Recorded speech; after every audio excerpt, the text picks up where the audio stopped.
Alright then, so we've created so far a layout, including a nav bar and a footer, and some content in between for each page, but currently it looks horrible. So what I'd like to do is add some CSS to this to make it look at least semi-decent. Now you can add CSS to Next project in various different ways. You can use global style sheets for global common styles across the whole website. You can use something called Styles.js, which lets you write CSS in a React component, or we can use CSS Modules, which Next has built-in support for, whereby each component can have its own unique scoped style sheet. Now, what we'll be doing is using a mix of a global style sheet and CSS modules. So first of all, let's create the global style sheet. And in fact, we don't need to create it because it already exists, and it's inside the styles folder right here, and it's called globals.css. So these are the global styles that come along for the ride when we create a new boilerplate Next application. What I'm going to do though is delete all that because I don't want any of those, and we're just going to paste in our own styles. So I'm going to grab these from my repo over here. Woohoo! And remember, the link to that repo is down below, so you can copy and paste them as well. And the reason I'm copying and pasting these in is because I don't want to spend a lesson boring you with CSS when that's not what you're here to learn. So I'm just pasting them in, but I will walk you through them very quickly. So remember, anything inside this global.css file is going to apply to anything on the whole website. So the first thing I'm doing at the top is importing a Google font called Nunito with these different weights, all right? So then what I do is inside the body is apply a background of this light grey colour, the text is a dark grey colour, and then the font family of everything is Nunito, which is this font I imported. Okay, so now every anchor tag has this colour text and a text decoration of none to remove the underline. This content class right here, remember, is inside the layout, I think. Yep, this thing right here. So this has a class of content, and we style it right here. We give it a max width of 960 pixels and a margin of 0 top and bottom, auto left and right, and that centralizes all of the content on the page in a central column of this width. Then the nav, which is in the layout, remember. The nav bar, if I open this up, is this right here. So we're styling that. We give this a bit of margin, some padding, we display it as flex, and we justify the content as flex end, meaning everything goes to the right. So all of the links are going to go over to the right, and we align items to the flex end as well, meaning they sit at the bottom of the container. Now the border bottom of the nav is 1 pixel solid and a light grey. Then the anchor tags inside that, we give a margin left of 12 pixels. The logo, which is the H1 currently in the navbar, so this div right here, we say give this a margin right of auto. So what that does is, instead of letting that appear over on the right with the rest of the links because of this flex end, it applies a margin right to it and puts it way over to the left. So the logo will sit on the left and all the links on the right.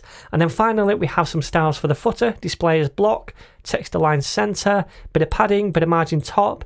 The color is a medium gray of the text, and then we have a border top as well. So if we save this now, we should see those styles take effect, and that looks a bit better now. So we've styled the general layout here using some global styles. So we've not done anything page specific here, just the layout. Okay, so now, oops, I don't think the styles of the footer at the bottom have been applied. Let me just do a hard refresh because it's not sitting in the middle. Footer. And let's go to the layout. We have the footer there. Inside the footer, okay, that's why I'm going to change this from a div to a footer, like so, because that's what we're targeting. And now if we save it, okay, that looks a bit better. Cool. All right, so how are these styles loaded in? Well, if we go to where the root component is inside pages, this app.js file over here, we can see that at the top we import the global CSS file. And that means that everything is going to have those styles applied to it because all of our pages are rendered here. All right, so they apply everywhere. So we have to import those global styles right here for them to work. So that's the global styles done. What about page specific styles? Well, for that, we're going to be using CSS Modules. So CSS modules allow us to write a style sheet for each page component or section, and then we import that style sheet into whatever component needs it, and Next is automatically going to scope those styles to that component by adding random characters next to the class names and selectors. And that means that those styles will only apply to that component, so you don't have to worry about class name conflicts between different components and their style sheets, because those components can each have their own scoped styles, right?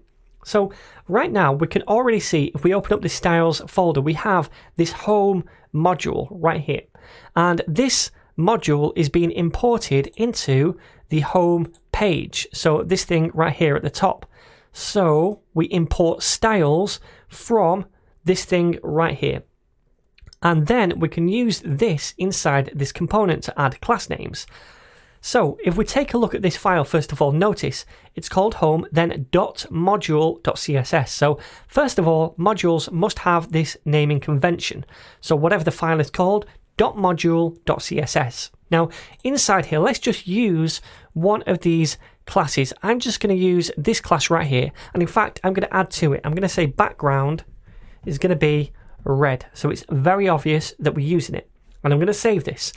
Now what if I want to use this class inside one of my components? Well, we're already importing it into this component right here. We say import styles from this file. So what I want to do is now apply this container class right here to, for example, this div. Well, the way I do that is by saying class name first of all, and then setting it equal to something dynamic, so curly braces, and then inside we use styles, which is this right here that we import, dot, and then the class name. So that, remember, is container, I think. Yep. So we'll say styles dot container, like so. And what that does is apply that class to this div. So if we take a look, we can now see that this is all red. All right. Now, if we inspect this, then we can see right here that this class has a random set of characters at the end of it right here, and it says home in front of it. And this is what scopes these classes to the components, because if we use this inside the about component, it would be called something else, this class, and it scopes it to the component that it's used in. So if we use the same class names in different components, it doesn't matter. They're not going to clash with each other because they're edited. They're changed to something unique to that component, right? And we can see inside the head that those styles are going to be imported, and it's this one right here. We can see the background red, and the selector has those random characters on as well. So Next does all of this in the background for us, and it makes it really easy then to scope styles. And now if I wanted to, what I could do is create another component, another CSS module rather, for my about component, and have styles for the about page in there. And if I have a class name of container, again, it doesn't matter because they're going to be scoped to those files. They're not going to clash with each other.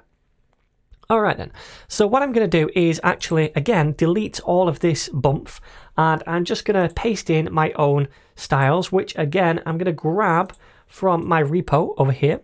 So let me just grab these things, and I'm going to paste them in over here into home.module.css. So we have three classes, a title and some text, and then a button. So what I'm going to do is use these three classes inside our home components.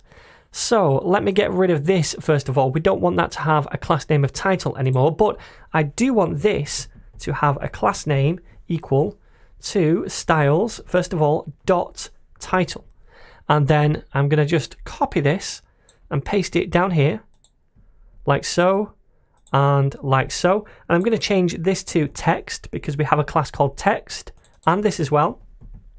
And then finally, this anchor tag, I'm going to give a class name equal to styles.btn. That was the third class we had. So let me just spell this correctly. If we save this and preview now, we should see that looks a lot better. Okay, cool. All right then, so finally what I'm going to do is create one more file, and this is going to be called ninjas.module.css. And this is going to be for this ninjas component over here later on. I'm not going to place anything inside this at the moment. I'm just creating it so that later on, when we flesh out this ninjas index component, we can use that CSS module inside this component. I'm not going to create one for the about component because I don't really think that needs any more styles. If we take a look at this, it's very basic. I don't want to apply any more styles to that. Now, there is one more thing I want to mention about these CSS modules right here. And that is that the selectors must be pure selectors, meaning you need to use class selectors and not element selectors. For example, you couldn't just write a selector for paragraph elements like this. They need to be classes, which we can then apply inside the components. If I can find the component that we use them in, this one over here, like this. So that's styles. Next up, we're going to take a look at how to create a custom 404 page.